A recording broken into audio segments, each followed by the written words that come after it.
Guys, welcome back to my YouTube channel. ಇವತ್ತು ನಾನೊಂದು hair ಮಾಸ್ಕ್ನ prepare ಮಾಡ್ತಾ ಇದ್ದೀನಿ. ನಾನು DIYs ಮಾಡೋದು ಅಂದರೆ ನಂಗೆ ತುಂಬಾ ಇಷ್ಟ.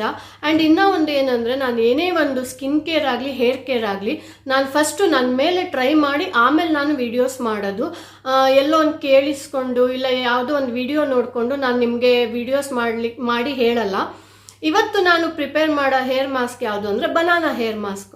ಸೊ ತುಂಬ ಜನ ಅನ್ಕೋಬೋದು ಬನಾನಾ ಅಂದರೆ ಸ್ವಲ್ಪ ಸ್ಟಿಕ್ಕಿ ಇರುತ್ತೆ, ಅದು ಹಚ್ಕೊಂಡ್ರೆ ಎಷ್ಟು ವಾಶ್ ಮಾಡಿದ್ರು ಹೋಗಲ್ಲ ಆ ಸ್ಟಿಕ್ಕಿನೆಸ್ಸು ಅಂತ. ಇಲ್ಲ, ಅದು ಬನಾನಾ ನಾವು ಯಾವ ಥರ ಚೂಸ್ ಮಾಡ್ತೀರಾ ಅದ್ರ ಮೇಲೆ ಡಿಪೆಂಡ್ ಆಗುತ್ತೆ. ಆ್ಯಂಡ್ ಯಾವ ಥರ ಕನ್ಸಿಸ್ಟೆನ್ಸಿನ ಮೇಂಟೈನ್ ಮಾಡ್ತೀರಾ ಅದ್ರ ಮೇಲೆ ಡಿಪೆಂಡ್ ಆಗುತ್ತೆ. ಆ್ಯಂಡ್ ಇನ್ನೂ ಒಂದು ಏನಂದರೆ, ಬನಾನಾ ನಾನು ಒಂದು ವಾಶಲ್ಲಿ ನಮಗೆ ಇನ್ಸ್ಟೆಂಟಾಗಿ ರಿಸಲ್ಟ್ ಬರುತ್ತೆ ಅದರದ್ದು. ಅಂದರೆ ನೀವು ಹಚ್ಕೊಂಡು ಒಂದು ವಾಶ್ ಆದಮೇಲೆ ಶಾಂಪೂ ಹಾಕಿ ನೀವು ಬೇಕಾದ್ರೆ ಫಂಕ್ಷನ್ಗೆ ಹೋಗ್ಬೋದು, ಹೊರಗಡೆ ಹೋಗ್ಬೋದು. ಸೊ ಅದರಿಂದ ಯಾವುದೇ ಥರ ಪ್ರಾಬ್ಲಮ್ ಆಗಲ್ಲ, ನಮ್ಮದು ಸಿಲ್ಕಿ ಆಗುತ್ತೆ, ಕೂದಲು ಸ್ಮೂತ್ ಆಗುತ್ತೆ. ಆ್ಯಂಡ್ ಇನ್ನೂ ಒಂದು ಏನಂದರೆ, ನಿಮಗೆ ಹೇರ್ ಲಾಸ್ ಆಗುತ್ತಲ್ವ, ಮೇಯ್ನಾಗಿ ಹೇರ್ ಲಾಸ್ ಯಾವುದರಿಂದ ಆಗುತ್ತಂದರೆ, one of the main reason is potassium content ನಮ್ಮ ಬಾಡಿಲಿ ಕಡಿಮೆ ಆಗಿರುತ್ತೆ. ಸೊ ಇವಾಗ ಬನಾನಾದಲ್ಲಿ ತುಂಬ ರಿಚ್ ಆಗಿ ಪೊಟ್ಯಾಷಿಯಮ್ ಕಂಟೆಂಟ್ ಇರೋದ್ರಿಂದ, ಸೊ ನಾವು ಒಬ್ಬೊಬ್ರು ಹೇಳ್ತೀರಾ ನಾನು ಬನಾನಾ ತಿಂತೀನಿ ತಲೆಗೆ ಹಚ್ಕೊಳ್ಳೋಗಿಂತ ಅಂತ. ಬಟ್ ತಿನ್ನೋದಕ್ಕೂ ಹಚ್ಕೊಳ್ಳೋದಕ್ಕೂ ತುಂಬಾ ಡಿಫ್ರೆನ್ಸ್ ಇದೆಯಲ್ವಾ. ಅದಕ್ಕೆ ನಾನು ಆದಷ್ಟು ಯಾವ್ಯಾವ್ದನ್ನ ಹೆಂಗೆ ಮಾಡಬೇಕು ಹಂಗೆ ಮಾಡಬೇಕು. ಸೊ ಇವತ್ತು ನಾನು ಬನಾನಾ ಮಾಸ್ಕ್ನ ಹೇಗೆ ಪ್ರಿಪೇರ್ ಮಾಡೋದು ಅಂತ ತೋರಿಸ್ತೀನಿ. ಆ್ಯಂಡ್ ಅದನ್ನು ಪ್ರಿಪೇರ್ ಮಾಡಿ ಒಂದು 20 to 25 ಮಿನಿಟ್ಸ್ ತಲೆಯಲ್ಲಿಟ್ಟರೆ ಸಾಕು. ಆಮೇಲೆ ನೀವು ಶಾಂಪು ಹಾಕ್ಕೊಂಡೇ ತೊಳ್ಕೊಬೋದು. ನಾನಿಲ್ಲಿ ಜಾಸ್ತಿ ಏನು ಯೂಸ್ ಮಾಡ್ತಾ ಇಲ್ಲ, ಬರೀ ಎರಡೇ ಇಂಗ್ರೀಡಿಯೆಂಟ್ಸ್, ಒಂದು ಬನಾನಾ. ಆ್ಯಂಡ್ ಇನ್ನೊಂದೇನು ಅಂದರೆ, ಇವಾಗ ಪ್ರಪಂಚದ ಯಾವುದೇ ಮೂಲೆಯಲ್ಲಿ ಹೋಗಲಿ, ಇಲ್ಲ ನಾನು ಆ ಹಳ್ಳಿಲಿದ್ದೀನಿ ನನಗೆ ಈ ಫ್ರೂಟ್ ಸಿಗಲ್ಲ, ನನಗೆ ಆ ಒಂದು ದೇಶದಲ್ಲಿದ್ದೀನಿ ಈ ಫ್ರೂಟ್ ಸಿಗಲ್ಲ ಅಂತ ಇಲ್ಲ. ಬನಾನಾ ಅನ್ನೋದು ಯೂನಿವರ್ಸಲ್ ಎಲ್ಲಿ ಹೋದರೂ ಸಿಗುತ್ತೆ. ಸೊ ಅದಕ್ಕೆ ನಾನಿವತ್ತು ಬನಾನಾ ಮಾಸ್ಕ್ನ ಯಾವ ಥರ ಪ್ರಿಪೇರ್ ಮಾಡೋದು, ಯಾವ ಥರ ಹಚ್ಕೋತೀನಿ, ಆಮೇಲೆ ಒಂದು 20-25 ಮಿನಿಟ್ಸ್ ಬಿಟ್ಟು ಹೇರ್ ವಾಶ್ ಮಾಡಬೇಕಾಗತ್ತೆ. ಸೊ ಬನ್ನಿ ಇವಾಗ ನಾನು ತೋರಿಸ್ತೀನಿ ಯಾವ ಥರ ಪ್ರಿಪೇರ್ ಮಾಡ್ತೀನಿ ಪೇಸ್ಟ್ನ ಅಂತ. ಆ್ಯಂಡ್ ಇನ್ನೂ ಯಾರ್ಯಾರು ನನ್ನ ಚಾನಲ್ನ ಸಬ್ಸ್ಕ್ರೈಬ್ ಮಾಡಿಲ್ವೋ ದಯವಿಟ್ಟು ಸಬ್ಸ್ಕ್ರೈಬ್ ಮಾಡಿ. ಆ್ಯಂಡ್ ಈ ವಿಡಿಯೋ ಇಷ್ಟ ಆದರೆ ಲೈಕ್ ಮಾಡಿ ಆ್ಯಂಡ್ ಕಮೆಂಟ್ ಮಾಡಿ. Thank you. ಇವಾಗ ನಾನು 3 ಬಾಳೆಹಣ್ಣನ್ನ ತೊಗೊಂಡಿದ್ದೀನಿ. ಸೊ ಇದು ನೀವು ನೋಡ್ಕೊಳ್ಳಿ ಸೈಜು. ಏನಾದರೂ ಸ್ವಲ್ಪ ದೊಡ್ಡದಿತ್ತು ಬಾಳೆಹಣ್ಣು ಅಂದರೆ 2 ಸಾಕು. ಇಲ್ಲ ನೀವು ಆ್ಯಂಡ್ ನಿಮ್ಮ ಕೂದಲದು ವಾಲ್ಯೂಮ್ನ ಸಹ ನೋಡ್ಕೋಬೇಕಾಗತ್ತೆ. ಸೊ ಅದೇನಾದರೂ ಜಾಸ್ತಿ ವಾಲ್ಯೂಮ್ ಇದ್ದರೆ ನಿಮಗೆ ಎಷ್ಟು ಬೇಕೋ ಅಷ್ಟು ಆ್ಯಡ್ ಮಾಡ್ಕೊಳ್ಳಿ. ಇವಾಗ ನನ್ನ ಕೂದಲಿಗೆ ನಾನು ಚಿಕ್ಕದು 3 ಬಾಳೆಹಣ್ಣನ್ನ ತೊಗೊಂಡಿದ್ದೀನಿ. ಆ್ಯಂಡ್ ಈ ಥರ ಇರಬೇಕು ಇದು. ತುಂಬ ಏನು ಹಣ್ಣಾಗಿದ್ದರೆ ನೀವು ಹೇಳೋ ಥರ ಸ್ಟಿಕ್ಕಿನೆಸ್ ಬಂದುಬಿಡುತ್ತೆ. ಸೊ ನಾನು ಇದನ್ನು ಈ ಥರ ಚಿಕ್ಕದಾಗಿ ಕಟ್ ಮಾಡ್ಕೊತೀನಿ. ಸೊ ಇದು ತುಂಬ ಹಣ್ಣು ಇರಬಾರ್ದು, ತುಂಬ ಕಾಯಿನೂ ಇರಬಾರ್ದು. ಸೊ ಆವಾಗ ನಿಮಗೆ ಪರ್ಫೆಕ್ಟ್ ಆಗಿರೋ ಕನ್ಸಿಸ್ಟೆನ್ಸಿ ಬರುತ್ತೆ. ಆವಾಗ ಸ್ಟಿಕ್ಕಿನೆಸ್ ಇರಲ್ಲ, ಸೊ ಲಮ್ಸ್ ಇರಲ್ಲ.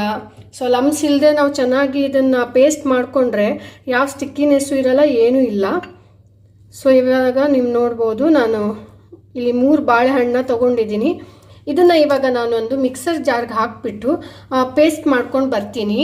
ಜಾರ್ಗೆ ಟ್ರಾನ್ಸ್ಫರ್ ಮಾಡ್ತಾ ಇದ್ದೀನಿ. ಆ್ಯಂಡ್ ಇನ್ನೂ ಒಂದೇನು ಅಂದರೆ, ನೀವು ಬಾಳೆಹಣ್ಣು ಮಾಸ್ಕ್ ಮಾಡ್ಕೋತೀರಾ ಅಂದರೆ ಆವತ್ತೇ ಮಾಡಿಕೊಂಡು ಅವತ್ತೇ ಯೂಸ್ ಮಾಡಬೇಕಾಗುತ್ತೆ. ಯಾಕಂದರೆ ಎಲ್ಲರಿಗೂ ಗೊತ್ತಿರೋ ಥರ ಇದು ಕಲರ್ ಚೇಂಜ್ ಆಗಿಬಿಡುತ್ತೆ. ಸೊ ಕಲರ್ ಚೇಂಜ್ ಆದರೂ ಏನೂ ಪ್ರಾಬ್ಲಮ್ ಇಲ್ಲ, ನೀವು ಹಚ್ಕೋಬೋದು. ಬಟ್ ನಾವು ಜಾಸ್ತಿ ದಿನ ಸ್ಟೋರ್ ಮಾಡೋಕ್ಕಾಗಲ್ಲ. ಸೊ ಇವತ್ತು ಮಾಡ್ತೀರಾ ಅಂದರೆ ಇಮಿಡಿಯೇಟಾಗಿ ನೀವು ಅಪ್ಲೈ ಮಾಡಬೇಕಾಗತ್ತೆ. ಸೊ ನಾನು ಇದನ್ನು ಇವಾಗ ಫೈನ್ ಪೇಸ್ಟು ಮಾಡ್ಕೊಂಡು ಬರ್ತೀನಿ. ಇವಾಗ ನೋಡ್ಬೋದು ನೀವು, ಒಂಚೂರು ಇಲ್ಲಿ ಲಮ್ಸ್ ಇಲ್ಲ ನೋಡಿ. ಸೊ ಫೈನಾಗಿ ಪೇಸ್ಟ್ ಆಗಿದೆ ಅಲ್ವಾ. ಮತ್ತು ಇದನ್ನು ಈ ಕನ್ಸಿಸ್ಟೆನ್ಸಿಗೆ ನಾವು ಮಾಡ್ಕೋಬೇಕಾಗತ್ತೆ. ಯಾಕೆಂದರೆ ಇದಕ್ಕೆ ನಾನು ಇವಾಗ ಸ್ವಲ್ಪ ಕೊಕೊನಟ್ ಆಯಿಲ್ನ ಯೂಸ್ ಮಾಡ್ತೀನಿ. ಸೊ ಆವಾಗ ಇನ್ನೂ ಸ್ವಲ್ಪ ಇದಾಗುತ್ತಲ್ವ, ಸೋರಾಗುತ್ತೆ. ನಾನು ಇನ್ನೊಂದೇನು ಅಂದರೆ, ಇವತ್ತು ಸ್ವಲ್ಪ ಅಲೋವೆರಾ ಜೆಲ್ನ ಯೂಸ್ ಮಾಡ್ತಾ ಇದ್ದೀನಿ. ನಾನು ನಿಮ್ಗೆ ಅಲ್ಲಿ ಹೇಳಿದ್ದೆ ಬರೀ 2 ಇಂಗ್ರೀಡಿಯೆಂಟ್ಸ್ ಅಂತ. ಯಾಕೆಂದರೆ ಇದಕ್ಕೆ ಆಯಿಲ್ ಮತ್ತು ಬನಾನಾ ಅಂದರೆ ಮೇನ್ ಇಂಗ್ರೀಡಿಯೆಂಟ್ಸ್. ಅದು ನೀವು ಅಲೋವೆರಾ ಜೆಲ್ ಯೂಸ್ ಮಾಡ್ಬೋದು, ಇಲ್ಲಾಂದರೆ ಅದನ್ನು ಇಗ್ನೋರ್ ಮಾಡ್ಬೋದು. ಸೊ ಇವಾಗ ನಾನು ಇದನ್ನು ಒಂದು ಬೌಲಿಗೆ ಟ್ರಾನ್ಸ್ಫರ್ ಮಾಡ್ಕೋತೀನಿ. ಇದಕ್ಕೆ ಇವಾಗ ನಾನು ಚೂರು ಕೊಕೊನಟ್ ಆಯಿಲ್ನ ಯೂಸ್ ಮಾಡ್ತೀನಿ.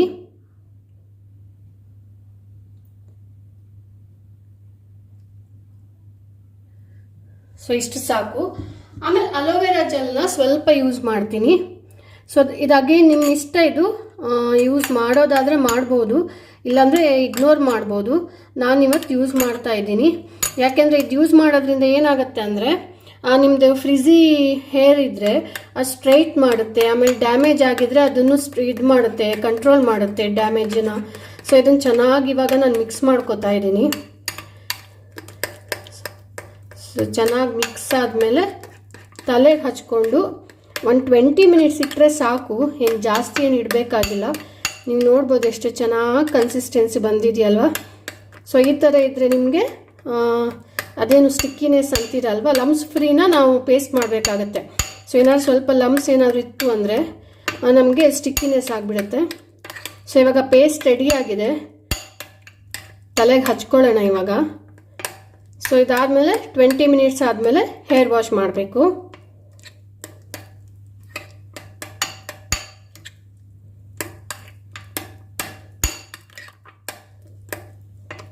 ನೋಡಿ ಈ ಥರ ಕನ್ಸಿಸ್ಟೆನ್ಸಿ ಇದ್ದರೆ ನಿಮ್ಗೆ ಹಚ್ಕೊಳ್ಳೋಕ್ಕೂ ಈಸಿ ಆಗುತ್ತೆ. ತುಂಬ ನೀವು ಲಿಕ್ವಿಡ್ ಥರ ಇದ್ದರೆ, ಇವಾಗ ನೀವು ತುಂಬ ರೈಪ್ ಬನಾನ ತುಂಬ ಹಣ್ಣಾಗಿರೋದನ್ನ ಯೂಸ್ ಮಾಡಿದ್ರೆ ಅದೊಂಥರ ಲಿಕ್ವಿಡಿ ಆಗಿಬಿಡುತ್ತೆ. ಸೊ ಆವಾಗ ನಿಮ್ಗೆ ಹಚ್ಕೊಳ್ಳೋಕ್ಕೂ ಕಷ್ಟ, ಆಮೇಲೆ ಹಚ್ಚಿದ ಮೇಲೆ ಅದು ಇಳ್ಕೊಂಡು ಬರೋದು ಮುಖದ ಮೇಲೆಲ್ಲ ಬಂದುಬಿಡುತ್ತೆ. ಸೊ ಅದಕ್ಕೆ ಈ ಥರ ಇದ್ದರೆ ನಿಮಗೆ ತುಂಬ ಚೆನ್ನಾಗಿರುತ್ತೆ ಇದು. ಸೊ ಇವಾಗ ಹಚ್ಕೊಳ್ಳೋಣ ಬನ್ನಿ.